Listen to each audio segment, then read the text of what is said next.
Halo, Assalamualaikum warahmatullahi wabarakatuh. Tak kenal maka tak sayang.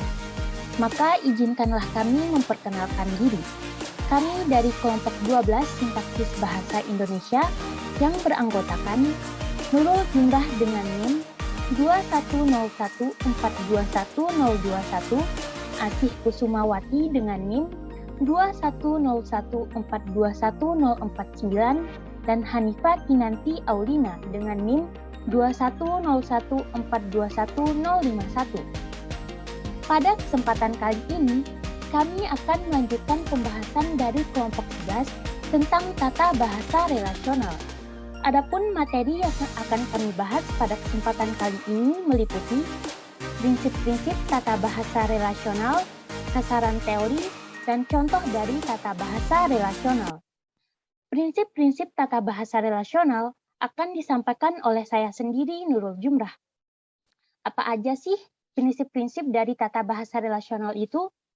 Prinsip dasar tata bahasa relasional adalah bahwa relasi-relasi gramatikal seperti subjek dari dan objek dari memegang peranan penting dalam sintaksis bahasa alami.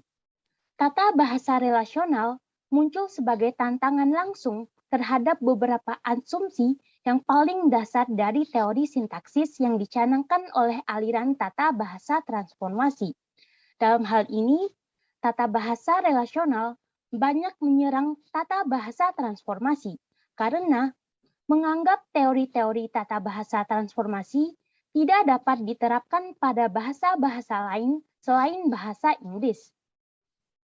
Menurut teori tata bahasa relasional, setiap struktur klausa terdiri dari jaringan relasional atau relational network yang melibatkan 3 macam maujud, yaitu 1. Seperangkat simpai atau nodes yang menampilkan elemen-elemen di dalam satu struktur. Yang kedua, seperangkat tanda relasional yang merupakan nama relasi gramatikal yang disandang oleh elemen-elemen itu dalam hubungannya dengan elemen lain. Dan yang terakhir adalah seperangkat coordinates yang dipakai untuk menunjukkan pada tataran yang manakah elemen-elemen itu menyandang relasi gramatikal tertentu terhadap elemen yang lain. Materi tentang sasaran teori akan disampaikan oleh rekan saya, Asih Kusumawati. Saya, Asih Kusumawati, NIM 21014211049, akan membahas mengenai sasaran teori bahasa. Relasi-relasi gramatikal diperlukan untuk mencapai 3 sasaran teori bahasa yang terdiri atas 1. Merumuskan kesejagatan bahasa atau kesemestaan bahasa. 2. Menetapkan karakteristik setiap konstruksi gramatikal yang ada pada bahasa-bahasa alami. 3. Membangun suatu tata bahasa yang memadai untuk setiap bahasa. Ketiga sasaran teori bahasa tersebut dicapai oleh tata bahasa relasional melalui 3 unsur linguistik. 3 unsur linguistik tersebut terdiri atas 1. Seperangkat simpai yang menggambarkan semua unsur linguistik seperti morfem, kata, frasa, dan klausa. 2. Seperangkat tanda relasi yang menggambarkan relasi-relasi gramatikal seperti subjek, predikat, dan objek di antara unsur-unsur. 3. Seperangkat koordinat yang menggambarkan tataran-tataran yang berbeda dari relasi-relasi yang dihasilkan.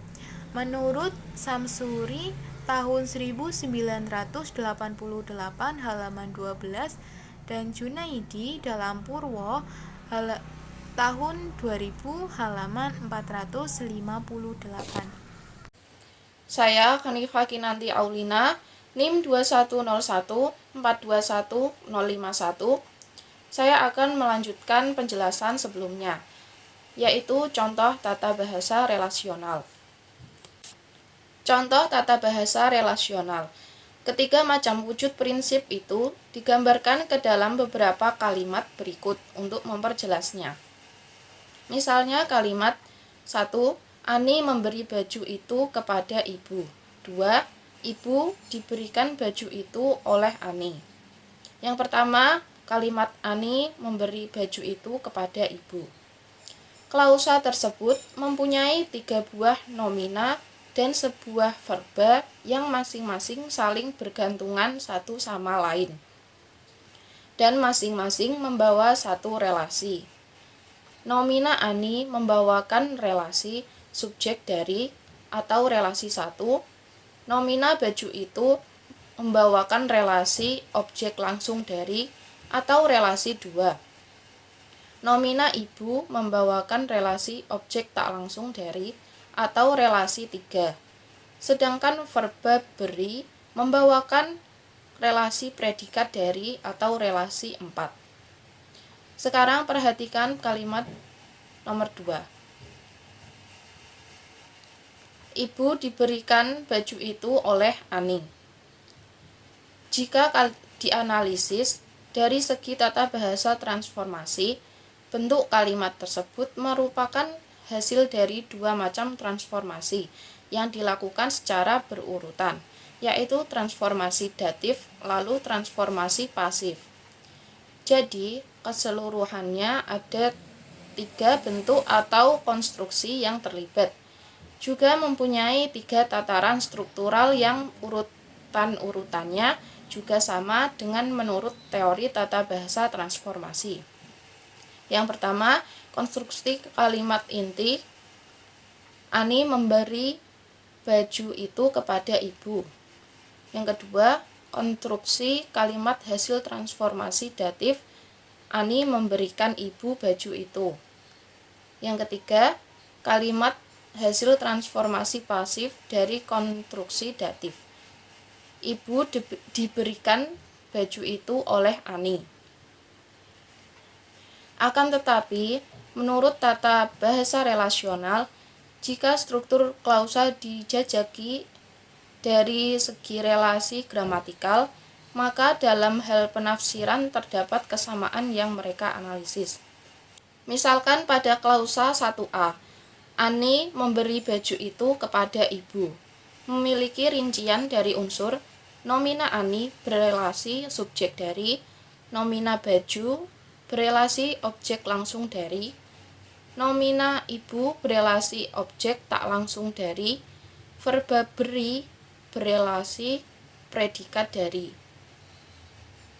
Relasi gramatikal yang dilambangkan dengan angka 1, 2, dan 3 tersebut memiliki kedudukan yang khusus. Ketiganya disebut suku atau term. Relasi di luar ketiga ini misalnya benefaktif, lokatif, instrumen, dan sebagainya disebut bukan suku atau non-terms. Relasi yang bukan suku itu disebut chômeur, kata Prancis yang berarti penganggur, yaitu konstituen yang tidak memiliki atau kehilangan fungsi gramatikal sehingga dijuluki konstituen yang menganggur. Sedangkan yang disebut suku di atas memiliki fungsi gramatikal tertentu. Misalnya, suku berperan di dalam persesuaian verba atau verba agreement. Di dalam pelepasan konstituen nominal yang berkorelasi, di dalam kemungkinan menjadi subjek dalam konstruksi pasif. Seperti terlihat dalam contoh di atas, Ani membawakan relasi 1 pada tataran 1 dan 2, sedangkan pada tataran 3 membawa relasi chômeur. Baju itu membawakan relasi 2 pada tataran 1, sedangkan pada tataran 2 dan 3 membawa relasi chômeur. Ibu membawa relasi 3 pada tataran 1, membawakan relasi pada tataran 2, dan membawakan relasi 1 pada tataran. Sekian yang dapat kami sampaikan. Mohon maaf apabila ada kesalahan. Wassalamualaikum warahmatullahi wabarakatuh.